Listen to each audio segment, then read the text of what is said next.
오늘 하나님을 기쁘게 하라 라고 하는 제목으로 함께 은혜를 나누기를 원합니다. 우리 한번 따라서 하겠습니다. 하나님을 기쁘게 하라. 시작. 하나님을 기쁘게 하라. 예. 오늘도 주님의 전에 찾아 나오신 여러분들을 주의 이름으로 축복합니다. 잘 나오셨습니다. 잘 나오셨습니다. 우리 유직원 장로님께서 앞으로 쭉 나오셨으면 좋겠습니다. 서로 거리두기가 되지 않는 것 같아가지고 그래도 우리가 거리두기를 최대한도 해야 될 것 같아서 그렇습니다. 인생 참 산다는 것이 쉽지는 않은 것 같습니다. 도저히 상상할 수 없는 일들이 우리 주변에 계속 일어나고 있기 때문에 그렇습니다. 또한 인생은 무엇인가 이렇게 보면 인생은 나그네 길이다 이런 노래를 부른 분도 있지만서도 인생은 시험으로부터 시작해서 시험으로 끝나는 것 아닌가 이런 생각을 해요. 며칠 전에 윤하만 목사님께서 시험에 합격했다고 그렇게 좋아하셨어요. 그래서 뭔 시험인가 그랬더니 대형 면허 시험을 10번 만에 합격을 했노라고 목사님이 축하해달라고 그래서 그래도 어떻게 해요. 속으로는 그러지만 축하합니다 그랬더니 알고 봤더니 어떤 그 학원을 가지 않고 그냥 무조건 시험만 무조건 봐갖고 학원비가 60만 원인가 되는데 한 번에 2만 원씩이니까 30번 안에는 합격하겠지 싶어가지고 그냥 시험을 봤다고. 그래서 이제 당신이 노하우를 발견했는데 목사님 만약에 시험을 보시면 5번 만에 합격시켜드릴 자신이 있다고 저보고 그랬습니다. 근데 제가 대형 면허 시험을 봐가지고 또 인생에 또 쓴맛을 또 꼭 봐야 되겠나 싶어서 그냥 웃고 말았습니다만은 이번에 또 10월 3일이 수능 12월 3일. 제가 10월 3일 하겠습니까? 네. 말은 이렇게 생각은 12월인데 말은 10월로 나오고 있습니다. 정말로 좋은 대학교 가려고들 최선을 다해서 공부하는 학생들이 있습니다. 정말 이렇게 열심히 노력하는 것이 복이지요.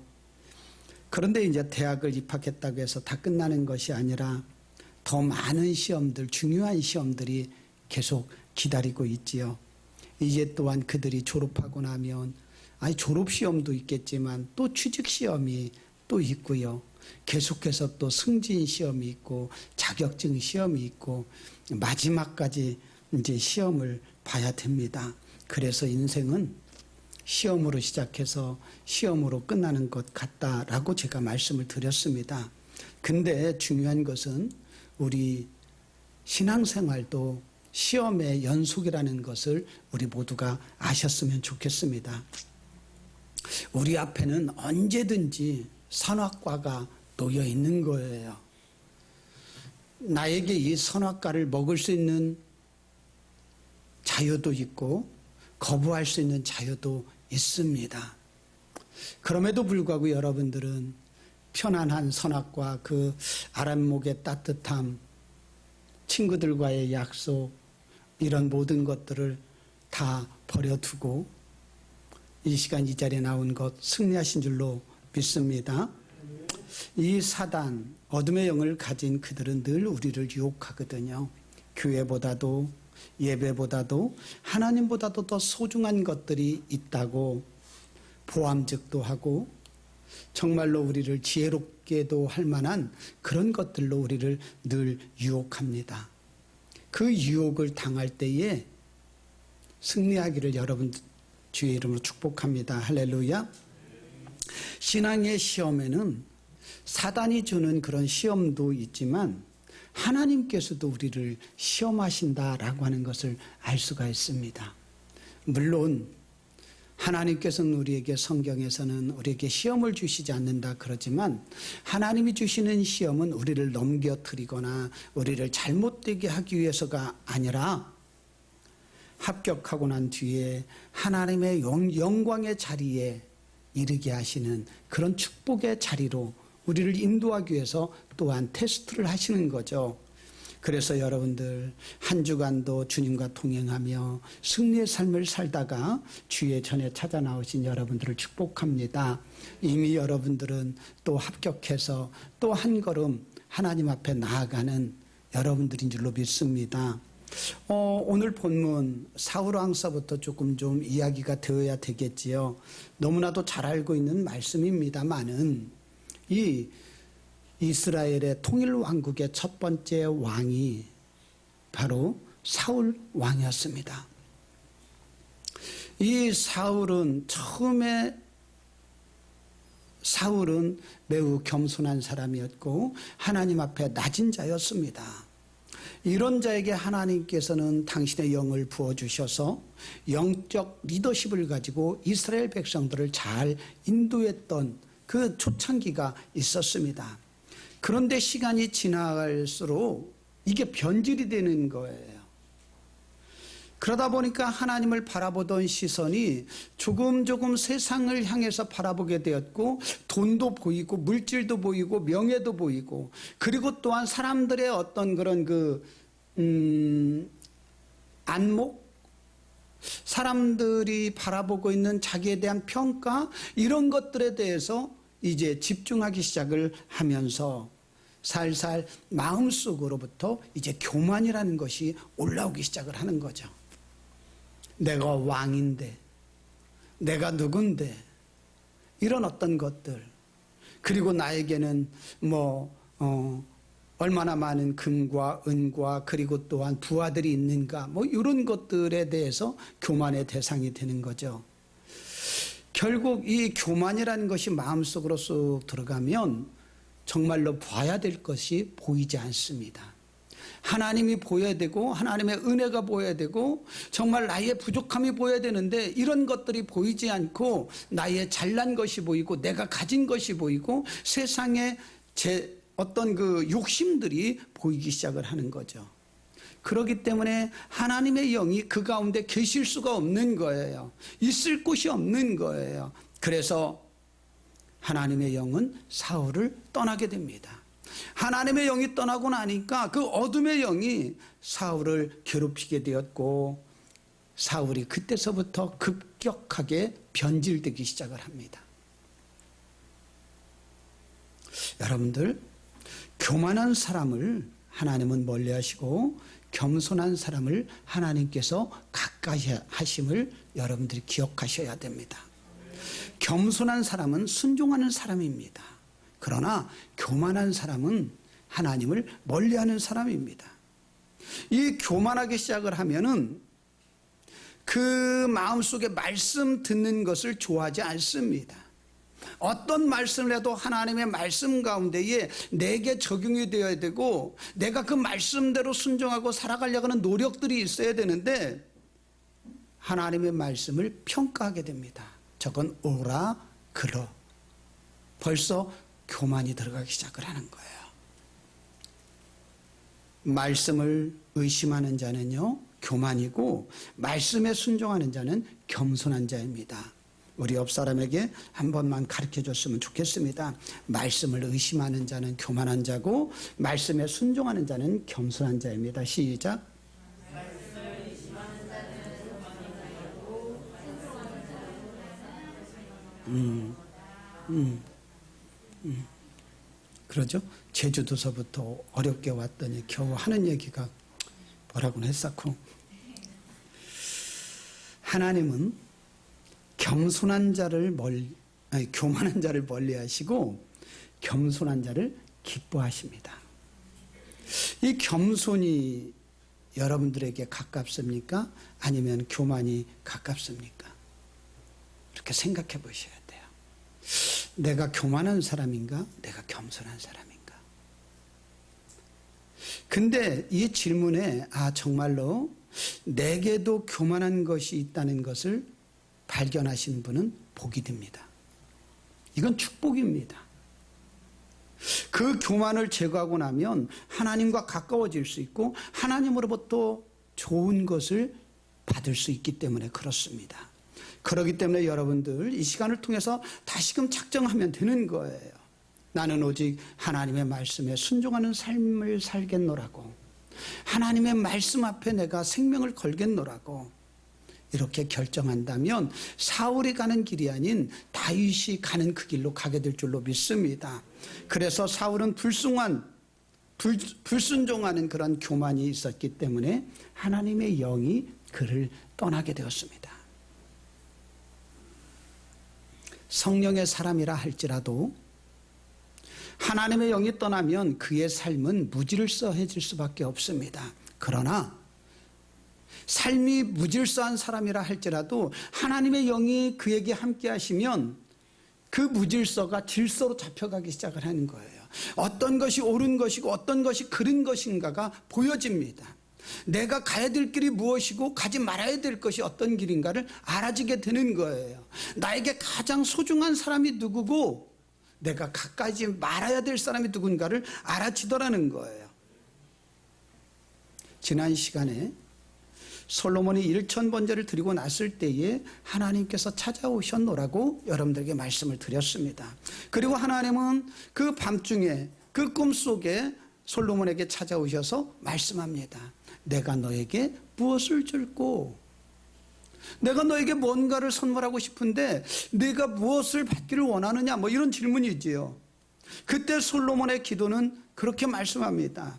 이 백성들을 잘 판단할 수 있는 영적 분별력을 내게 주옵소서, 이렇게 대답을 합니다. 이 영적 분별력, 이 백성들을 재판할 수 있는 그 지혜를 달라고 하는 그 요구에 하나님께서는 그의 하나님의 마음에 맞은지라 이렇게 말씀하세요. 그래서 구하지 않는 것까지도 솔로몬에게 주셨다 이렇게 말씀했습니다. 성경을 보면 하나님의 마음에 맞는 많은 사람들이 있습니다. 노아가 하나님의 인정을 받았던 사람이었고요, 아브라함도 그랬고, 이삭도 그랬고, 야곱도 그랬고, 요셉도 그랬고, 정말로 하나님의 마음에 맞은 많은 사람들이 있었습니다. 이게 피조물인 인간이 창조주 하나님의 마음과 맞는다라는 것은 이건 매우 어려운 사실이 아닐 수가 없죠. 사도행전 13장 22절을 보면 다윗에 대한 평가를 그렇게 하고 있습니다. 하나님의 마음에 맞은 사람이더라. 저는 여러분들도 하나님의 마음에 꼭 맞는 여러분들 되기를 바랍니다. 그래서 하나님이 인정하시는, 하나님께서 기억하시는, 하나님께서 축복하시는 여러분들이 되어야 되지 않겠습니까? 정말 다윗도 인간인지라 물론 부족한 점이 있었고 실수한 것이 없잖아 있었습니다. 그러나 보편적으로 볼 때에 다윗은 그 어떤 누구보다도 훌륭한 믿음의 사람이었습니다. 실수까지도, 잘못한 것까지도 하나님께서는 내 마음에 맞았다 이렇게 말씀하고 있거든요. 그 실수한 그것이 마음에 맞은 것이 아니라 다윗 자체가 마음에 맞았다는 거예요. 오늘은 다윗이 하나님 앞에 인정을 받고 하나님을 기쁘게 했던 그 이유를 다 알고 있지만, 그럼에도 불구하고 여러분들도 다윗을 통해서 도전을 받고 여러분들도 하나님의 마음에 맞는, 하나님이 인정해 주시는 그런 우리 성도님들 되기를 주의 이름으로 축복합니다. 그렇다면 이 다윗의 어떤 모습이 정말 우리가 본받아야 되고 하나님께서 기뻐하시는 모습이었을까? 분명히 여기까지 오면 여러분들은 이제 뭐 이렇게 막 여러 가지 다윗을 놓고서 이제 분해를 하기 시작을 할 겁니다. 알고 있는 지식을 총동원해서 다윗의 존점 막 뽑아보고, 뽑아보십시오.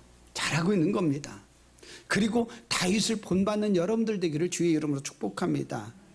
저는 그 가운데에 다윗을 통해서 제가 이렇게 좀 도전을 받고 있는 것은 뭐냐면, 이 다윗의 성실함, 그 충성스러움을 저는 정말로 본받았으면 좋겠다라는 생각을 하고요. 또한 여러분들도 다윗의 충성스러움이 여러분들에게 있기를 바랍니다. 어느 날 하나님은 사무엘에게 말씀하시죠. 이새의 아들 중에서 한 사람을 택해서 기름을 부어서 왕으로 삼아라, 이렇게 사무엘에게 명령합니다. 그러니까 이제 사무엘은 이제 하나님의 말씀에 이렇게 순종해서 사울의 눈을 피해가지고 이새의 집에 가가지고 아들들을 지나가게 합니다. 자, 아들들을 불러와라. 내가 이 중에 기름을 부을 자가 있다. 근데 산마로부터 그 7 아들들을 쭉 앞을 지나가게 하는데 하나님의 감동이 없는 거예요. 누구다라고 말씀하지 않는 거예요. 그 하나님의 택한 자가 그 가운데 없다는 거죠. 그래서 사무엘은 이새에게 다시 질문합니다. 아들들이 다 여기에 있느냐? 내 아들들이 7밖에 없느냐? 이게 다냐? 이런 질문이죠. 그때 이새가 대답하는 거예요. 아직 막내가 남았습니다. 근데 그는 양을 치고 있습니다. 지금 양을 치는 곳에 있습니다. 이런 이야기죠. 형들과 아버지는 집에 있고 집에 편안하게 계시고 그 어린 다윗 혼자 양을 치고 있다는 것에 대해서 여러분들은 어떻게 생각을 합니까? 어머, 다윗이 불쌍해. 뭐 그럴 수도 있겠지요. 다윗.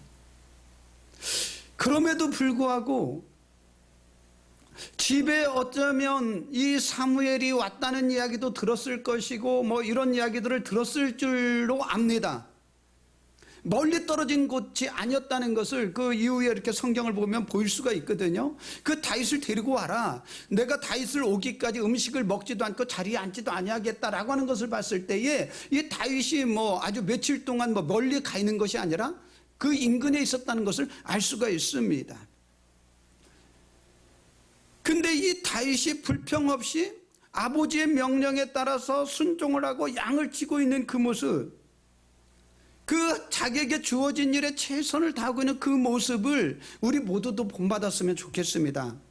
아멘이라고 살짝 가볍게 한 번 더. 네, 이 아멘이 있었으면 좋겠습니다. 이게 하나님의 말씀이 아닌 것 같아도요, 성경에 면면이 흐르고 있는 어떤 줄기를 보면 하나님은 성실한 자를 택하셨고 성실한 자에게 하나님의 은혜가 임했다는 것을 여러분들이 보셨으면 좋겠어요. 이렇게 작은 일에 충성하는 자를 하나님은 기뻐하시는 줄로 믿습니다. 그렇기 때문에 작은 일에 충성한 자에게 나중에 큰 일을 맡겼을 때에 크게 충성할 수 있는 거예요. 이게 바가지가 안에서 새던 바가지가 바깥에 나간다고 해서 이게 안 새는 게 아니더라는 거죠. 작은 일에 충성하는 자가 큰 일도 충성할 수 있는 거예요. 나중에 골리앗과 싸우겠다는 다윗을 형들과 그리고 또한 사울은 말리는 거예요. 그때 다윗은 이런 말을 합니다. 제가 양을 칠 때 사자나 곰이 와서 양을 물어가면 따라가서 그 입에서 양을 건져내갖고 이놈들이 나에게 다시 덤비면 내가 그냥 가가지고 그냥 때려 죽였습니다. 막 이런 얘기거든요. 그 수염을 잡고 사자나 곰을 잡아 죽였습니다. 쳐 죽였습니다.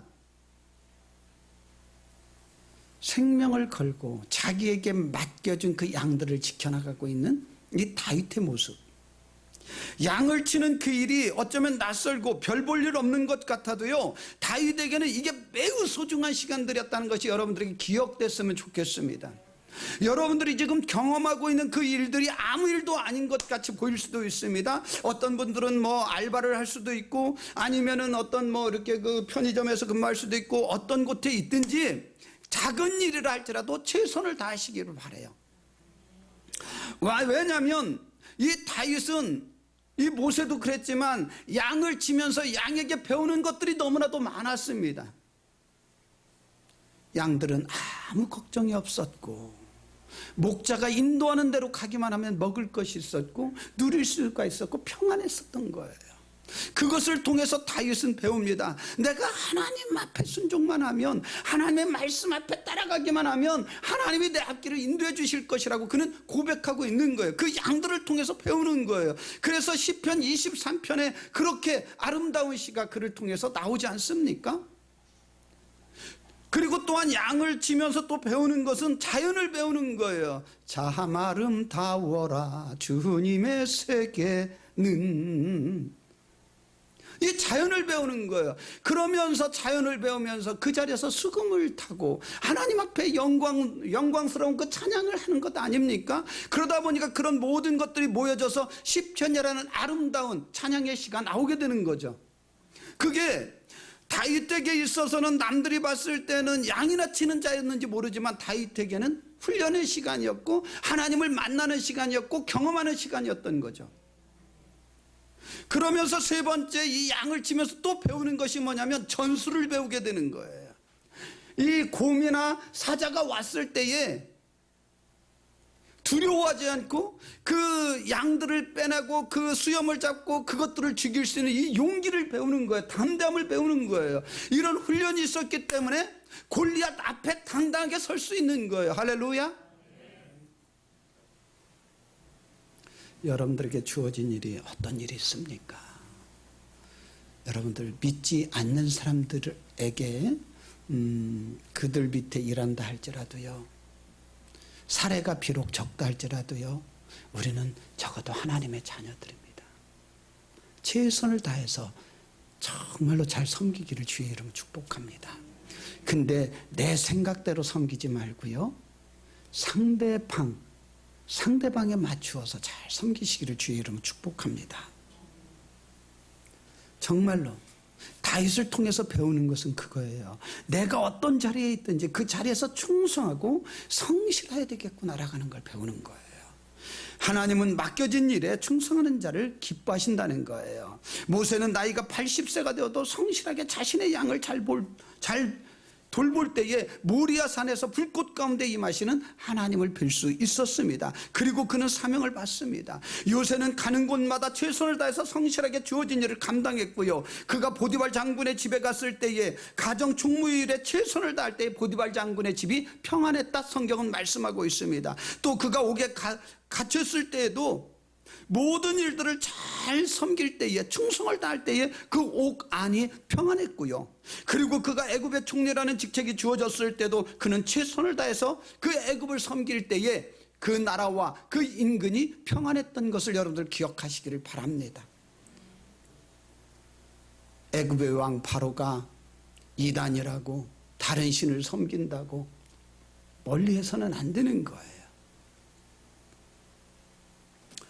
이런 이야기를 하다 보면 끝이 없지요. 엘리사가 밭에서 일할 때에 부름을 받았고, 베드로가 성실하게 물고기를 잡을 때에 예수님을 만났고, 사도 바울 이런 이야기들을 다 할 필요가 있겠습니까마는 정말로 하나님을 만나기를 소원하고 하나님 앞에 쓰임 받기를 원하는 분이 있다면 일단 내게 주어진 일에 최선을 다하는 거예요. 할렐루야. 그래야만이 세상 사람들이 여러분들을 인정하지 않겠습니까? 정말로 예수 믿는 사람들은 뭔가 달라도 다르다고 얘기하지 않겠습니까? 근데 우리가 세상 사람들을 본받으려고 해요. 아니에요. 그들이 우리를 본받게 해야 되지 않겠느냐는 거예요. 코로나 상황으로 인해서 세상 사람들은 교회를 탓합니다. 그들이 잘못이라고요? 아니에요. 우리의 잘못이고 나의 잘못이에요. 본문 34절과 35절은 이렇게 말씀합니다. 우리 34절입니다. 다윗이 사울에게 말하되 주의 종이 아버지의 양을 지킬 때에 사자나 곰이 와서 양떼에서 새끼를 물어가면 내가 따라가서 그것을 치고 그 입에서 새끼를 건져내었고 그것이 일어나 나를 해하고자 하면 내가 그 수염을 잡고 그것을 쳐 죽였나이다. 자기에게 맡겨진 양이 곰이나 사자가 잡아가면 쫓아가서 양을 구했다는 거예요. 사자나 곰이 양을 빼앗기지 않으려고 자기에게 덤비면요, 그 사자나 그 곰까지도 잡아 쳐 죽였다고 이야기합니다. 에이구 무서워. 도망가는 것이 아니라 생명을 걸고 양들을 지킨 거예요. 이런 모습을 보고 하나님께서는 이스라엘이라고 하는 거대 민족을 다윗에게 맡겨주신 거예요. 다윗에게 이 민족을 맡기면 이 민족을 내 뜻대로 잘 양육하겠구나. 하나님은 그 기대를 하신 거예요. 할렐루야. 그래서 여러분들 내게 큰 일을 맡겨주십시오 라고 기도하는 것보다 지금 이 순간에 충성하는 거예요. 지금 나에게 맡겨진 일에 최선을 다하는 거예요. 믿어지면 아멘. 그래서 어떤 분들은 그런 이야기 하시는 분 제가 들었습니다. 이해가 돼요. 그렇게 열심히 일하니까 그냥 나를 밥통으로 여기고 그냥 도리어 그 사장님이 이용하는데 그래도 열심히 해야 됩니까? 충분히 이해가 돼요. 무슨 이야기인가 저도 알아요. 근데도 성경이 답이잖아요. 그럼에도 불구하고 섬길 수밖에 없는 거잖아요. 시급이 적어서 대충 한다는 분을 봤는데요, 저는 알아요. 이런 분에게는 시급을 높여주면 막 열심히 일할 것 같지요? 안 그렇더라고요. 특히 공부하는 학생들은요, 공부에 최선을 다해야 될 줄로 압니다. 성도들은 이래야 돼요. 세상 사람들에게도 인정을 받지 못하면서 하나님 앞에 인정받으려고 하는 생각 그 자체는 내려놨으면 좋겠습니다. 자, 성실에 대해서 말씀을 드렸습니다. 두 번째, 다윗에게 또한 제가 이렇게 또 배우고 있는 부분은, 정말 다윗은 그 영적으로 매우 민감했고 성령의 감동이 있는 사람이었어요. 야, 얼마나 멋있는지 몰라요. 그 목사님들에게 가장 큰 그 어떤 그 비난이라면, 성령 받지 말고 목회해라 라고 하는 말이 아주 심한 욕이라고 하는 이야기를 들었습니다. 하나님 앞에 사울이 폐위된 근본적인 원인은 하나님의 신이 사울을 떠났기 때문입니다. 사무엘상 16장 14절을 보면 여호와의 영이 사울에게서 떠나고 여호와께서 부리시는 악령이 그를 번뇌하게 한지라, 이렇게 말합니다. 혹시 여러분들 가운데에 정신적으로 막 잠을 못 자고 괴롭고 힘들고 막 누워있으면 서운한 생각이 들고 미운 생각 들고 막 이런 분들이 있다면 부족하지만 저에게 기도를 받기를 바랍니다. 없어서 아멘이 없는 줄로 알겠습니다. 여호와의 영이 떠났다는 말은 하나님의 터치가 없었다는 말이기도 한 것 같지만 저는 그렇게 해석하지 않습니다. 하나님께서는 터치하지만 영적으로 민감해지지 않다 보니까 깨닫지 못하는 거예요. 하나님이 아무리 불러도 대답하지 못하는 거예요. 하나님의 말씀대로 순종해야 될 사람이 자신의 소견대로 그냥 나가는 거예요. 고삐 뿔린 망아지는 뛰면 뛸수록 문제가 일어나는 거예요. 하나님의 통제를 받지 않는 성도는요, 뛰면 뛸수록 문제가 되는 거예요. 남의 이야기가 아니라 우리도 그럴 수 있다는 거죠. 마음이 어두워진 사람은요, 하나님이 아무리 말씀하셔도요, 이게 통제가 안 되는 거예요. 자연 가운데도, 일을 통해서도, 또한 우리 사람과의 관계에서도 하나님은 늘 말씀하시고 깨닫게 하시는 거거든요. 이러면 안 되는구나, 이래서는 안 되는 거구나. 하다못해 운전을 하면서 이렇게 가다가 빨간불이 딱 걸리면 쓰지 않습니까? 그걸 통해서도 하나님이 말씀하시지 않아요? 내가 지금 가고 있는 일이 이것이 스톱해야 될지 가야 될지 하나님이 기뻐하는 것인지 그렇지 않았던지 이 신호등을 통해서도 하나님은 말씀해 주시지 않습니까? 우리의 삶은 그런 거예요. 하나님은 늘 자연을 통해서도, 환경을 통해서, 역사를 통해서, 말씀을 통해서 늘 우리에게 말씀하고 있는데, 영적으로 둔한 사람은 이 터치가 없는 거예요. 정말로 여러분들, 나는 하나님의 음성을 들어본 적이 없고 하나님의 어떤 터치를 깨달아 본 적이 없다, 이런 분들이 있습니까? 하나님이 말씀하지 않는 것이 아니라 내가 그만큼 영적으로 민감하지 못하기 때문에 그런 거예요. 주님, 내게 말씀하옵소서, 내가 듣겠나이다. 주님, 내게 말씀하옵소서, 내가 듣겠나이다. 정말로 간절하게 여러분들이 주님 앞에 구하십시오. 그러면 주님은 말씀하시고 깨우쳐 주시고 우리를 인도하시는 주님이신 줄로 믿습니다. 엘리 제사장은 하나님의 음성을 듣지 못하는 거예요. 그러다 보니까 얼마나 답답하셨던 하나님께서는 영적으로 그래도 깨어있는 그 어린아이, 그 사무엘에게 찾아오셔서 사무엘을 부르지 않습니까? 자다 말고도 벌떡 일어나는 사무엘, 할렐루야. 저는 그런 사무엘 같은 여러분들 되기를 주의 이름으로 축복합니다. 나이만 들어서 엘리 제사장 같은 사람이 되지 말고요, 하나님께 쓰임받는 사람들을 보시면요, 성령의 감동을 민감하게 느끼는 사람들이 하나님의 일꾼으로서 쓰임을 받았습니다. 엘리야가 그랬고, 엘리사가 그랬고, 다윗이 그랬고, 느헤미야가 그랬고, 어떻게 욕 같으네? 예레미야가 그랬고, 다니엘이 그랬고요, 사도 바울이 그랬고요. 아무쪼록 우리 빛나리 교회 빛나리 가족 여러분들은요, 성령의 감동하심을 민감하게 듣게 하려고 노력을 해야 돼요.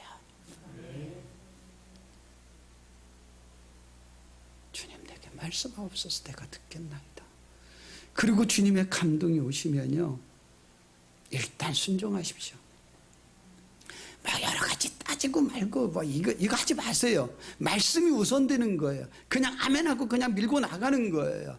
그러면 그것을 보시고 하나님은 기뻐하시고요. 두 번째 응답은요, 더 빨리 와요. 또 그걸 재빨리 또 응답을 해보세요. 그러면 또 하나님께서 또 말씀을 또 주시고 또 주시고, 그러면서 하나님과 동행하는 삶이 되게 되는 줄로 믿습니다.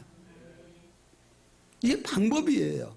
신앙생활은 결코 어려운 것이 아니라 신나고 재밌고 즐거운 겁니다.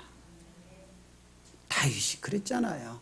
그렇기 때문에 그가 그렇게 사울에게 그냥 도망을 다니고 엔게디로 아둘람굴로 아니면 블레셋으로 그렇게 도망을 다니면서도 그가 낭망하지 않았다는 것은 하나님께서 자기와 함께하고 계심을 알았기 때문에 그런 거예요.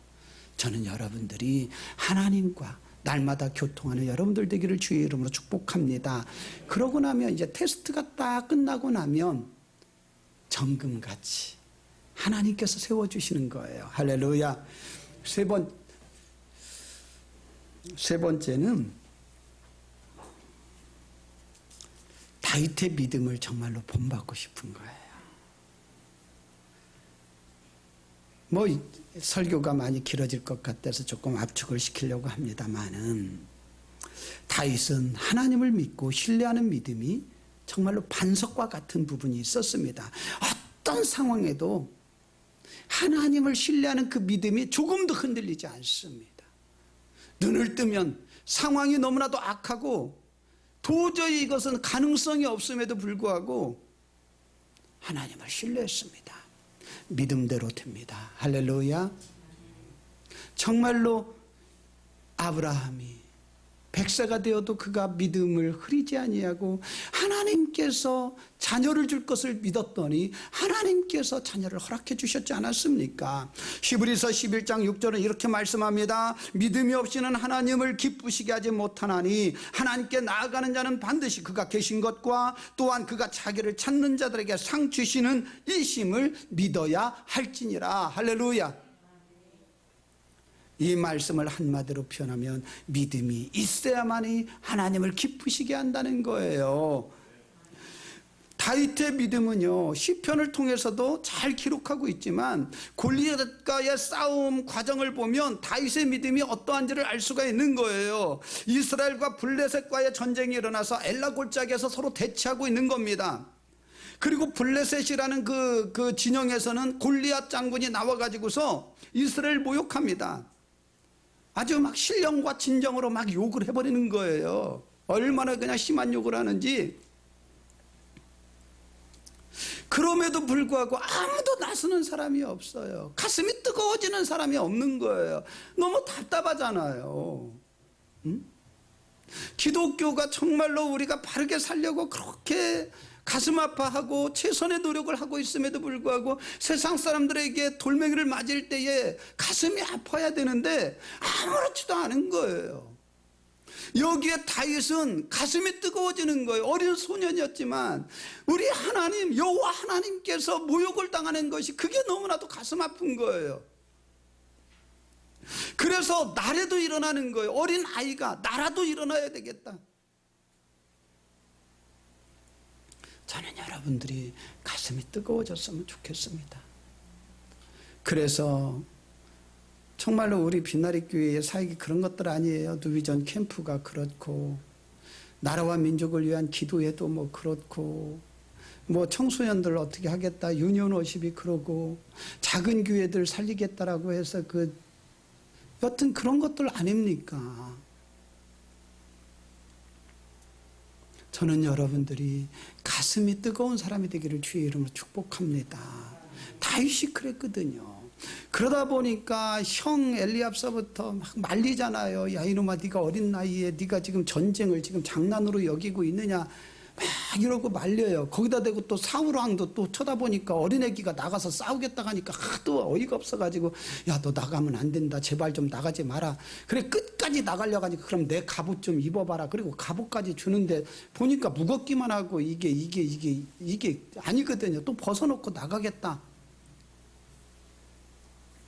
그래도 말리니까 사무엘상 17장 36절을 보니까 그러잖아요. 오늘 본문인가요? 자, 36절, 17장 36절에 보면 주의 종이 사자와 곰도 쳤은즉 살아계시는 하나님의 군대를 모욕한 이 할례 받지 않은 블레셋 사람이일까? 그가 그 짐승의 하나와 같이 되리이다. 그리고 다윗은 골리앗을 향해서 그렇게 나아갑니다. 45절 시작. 다윗이 블레셋 사람에게 이르되 너는 칼과 창과 단창으로 내게 나오거니와 나는 만군의 여호와의 이름 곧 네가 모욕하는 이스라엘 군대의 하나님의 이름으로 내게 나아가노라. 아멘. 저는 여러분들이 이런 뜨거움이 있었으면 좋겠습니다. 불의를 보면, 하나님이 기뻐하지 않는 그 일들을 보면, 우리 어머니께서 자주 쓰시는 언어인데 맞박을 도끼 삼아서, 그런 얘기 들어봤어요? 이 머리가 도끼다라고 생각을 하고요, 그냥 갖다 들어 받으라는 거예요. 10번 받으면 넘어진다는 거예요. 응? 그냥 가는 거예요. 하나님이 책임져 주실 줄로 믿고 밀고 나가는 거예요. 제가 이렇게 그 계룡산 이쪽 우측에 있는 그 고개를 이렇게 넘어가다 마틱 고개가 아닌가, 그게 무슨 고개예요? 그 지금은 이제 굴이 나와 있지만 그 공주를 가다 보면 우측으로 이렇게 돌아가는 그 길 가다 보면요, 예전에 주유소도 있었고 휴게소도 있었는데 그런 것들이 전부 다 굿땅으로 변했어요. 지나가다 보니까 가슴이 또 뜨거워지잖아요. 또 들어갔지요. 굿하러 들어간 게 아니고 아주 돼지를 막 이쁘장하게 잡아놓고 랩으로 세워놓고, 저는 복숭아, 사과 이 배들이 저는 이미테이션 그 가짜인 줄 알았어요. 모족 고민자인데 진짜인데 세상에 그렇게 크고 좋을 수가 없어요. 그거 놓고 다 십자가 그리고 다 안수기도 다 해주고 왔어요. 저는 여러분들이 가슴이 뜨거웠으면 좋겠어요. 하나님의 말씀 앞에 불의를 보면 하나님이 책임져 주시지 않겠어요? 그분이 천지를 창조하신 분이고 우리의 하나님이 되시고 나를 구원하실 분인 줄 믿으시기를 바랍니다. 다윗이 그런 거예요. 그 믿음 가지고 나아가는 거예요. 그랬더니 하나님께서 그를 높여주시고 왕으로 삼아주시지 않습니까? 이게 3번째 나왔으면 끝 해야 되는데 안 하죠. 제가 어떤 사람인데 3번만 하고 말아요. 하나는 더 해야지. 마지막이 뭐냐면요, 제가 또 다윗에게 배운 것은요, 다윗은 회개할 줄 아는 사람이었어요. 이 부분이 전 제일 은혜가 됐어요. 사람은 살다 보면요, 누구든지 잘못할 수 있고 누구든지 이게 실수할 수 있어요. 아멘? 그래요. 이게 안타까운 일이지만 실수가 없으면 얼마나 좋겠습니까마는, 이렇게 완벽한 믿음을 가졌던 다윗도 그만 실수를 합니다. 왜냐하면 다윗에게는 충성된 신하 우리아라는 장군이 있었는데 외인 부대 부대장이에요. 이스라엘 사람이 아니라 그 외인 부대의 부대장이라는 거예요, 이게. 근데 얼마나 이 다윗에게 충성을 했는지 목숨을 걸고 다윗을 그렇게 섬겼던 우리아 아닙니까? 근데 그의 아내 그 우리아가 그 요바에 가서 그 전쟁을 하고 있을 때에 그만 그냥 둘이 눈이 맞아버린 거예요. 왜 맞을 데가 없어가지고 눈이 맞았는지 몰라도 그러다 보니까 그냥 아이를 가져버린 거예요. 그 밧세바가. 이래서 어떻게 하든지 그것을 자신의 생각대로 이걸 덮어버리려고 했는데 그게 문제가 더 일어나고 결국은 우리야 장군을 죽여버리게 됩니다. 그때에 그냥 하나님께서는 오른쪽 눈을 살짝만 감아주시면 되는데 하나님은 그런 아니거든요. 그 나단 선지자를 보내가시고 아주 신랄하게 비난하십니다.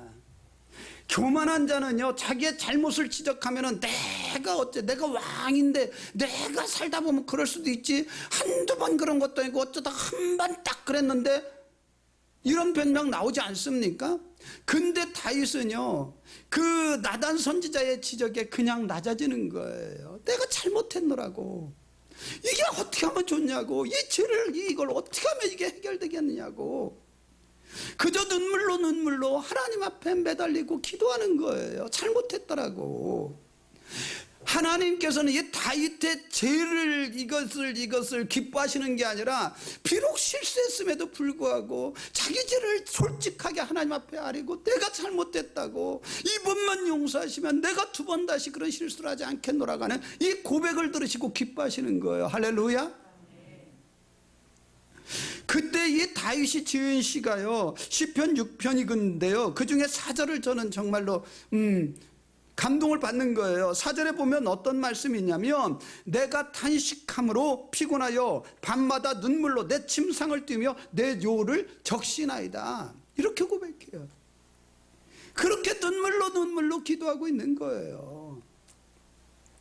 저는 여러분들 살다 보면 저도 실수가 있고 또 잘못할 수도 있고 그래요. 근데 이 잘못에 연연하지 않았으면 좋겠고요. 하나님은요, 우리 믿는 사람들에게 너 왜 잘못했냐 이놈아, 이게 아니에요. 하나님께서 우리에게 요구하는 것은 너 왜 회개하지 않느냐 이렇게 말씀하지 않습니까?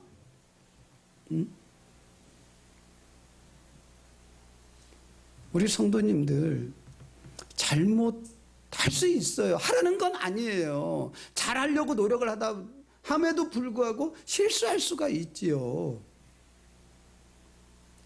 근데 겸손한 사람은 실수를 인정하고 회개합니다. 근데 교만한 사람은 그냥, 그래서 어떤 죄를 범하였을지라도 진심으로 회개하고 돌이켜 하나님께로 돌아오면 우리 하나님은 모든 죄를 용서하시고 기억하지 않는다라고 말씀하거든요. 이사야 43장 25절을 보면 그런 말씀이 있어요. 나는 나를 위하여 내 허물을 도말하는 자니 내 죄를 기억하지 아니하리라. 할렐루야. 하나님은 지금도 하나님의 마음에 맞는 성도를 찾고 계십니다. 누가 나의 마음에 맞을까?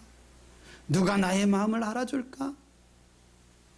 지난주에 솔로몬을 통해서 영적 분별력을 가지라고 말씀을 드렸습니다. 이번 주에는 이 영적 분별력을 가지고 어떻게 하면 하나님의 마음에 맞는 사람, 어떻게 하면 하나님을 기쁘게 하는 사람이 될까? 그 들은 말씀대로 여러분들이 살아가기를 주의 이름으로 축복합니다. 할렐루야. 이게 순종이거든요. 그래서 지난주보다는 이번 주가 조금 더, 이번 주보다는 다음 주가 조금 더 주님과 가까워지고 주님의 말씀에 민감해지는 여러분들 되기를 바랍니다. 다윗은 맡은 일에 충성을 다함으로써 하나님을 기쁘게 하셨습니다. 다윗은 하나님의 음성에 민감함으로 하나님의 기쁨이 되었고요, 다윗은 그가 가진 믿음을 통해서 하나님 앞에 기쁨을 드렸습니다. 그리고 마지막, 다윗은 비록 실수는 했음에도 불구하고 즉시 회개함으로 하나님을 기쁘게 했습니다. 이 네 가지만 꼭 기억하시고, 4가지만 기억하시고 한 주간 꼭 승리하셨다가 또 오셔가지고서 막 간증을 남기셨으면 좋겠습니다.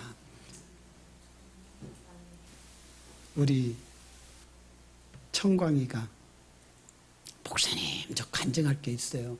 이건 들으셔야 돼요. 막 새벽 예배 나와가지고 막 그래요. 뭐냐 그랬더니 지난주에 설교 말씀을 듣고 영적 분별력을 주십시오. 내가 하나님의 영광을 위해서 내가 쓰임받고 싶습니다. 막 그렇게 기도를 하다가 진짜 하나님이 살아계신가 막 이런 생각이 들어가지고 한 번도 초등학교 때 평균 90점을 올라보고 한 번도 올라본 적이 없어서 그때 90점이었다네. 그래서 하나님 이번에 제 평균 90점이 한번 되게 해주세요.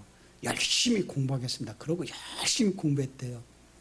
그랬더니 정말로 더도 덜도 아니 정확하게 평균 90점이 됐다고. 네. 그래가지고서 평균 46점이 올랐다고. 그 웃는 분들은 무슨 뜻인가 아시죠? 하나님의 영광을 위해서, 내 욕심이 아니라 하나님의 영광을 위해서 한 주간 꼭 우리 승리하고 다음 주에 또 만나 뵙기를 주의 이름 축복합니다.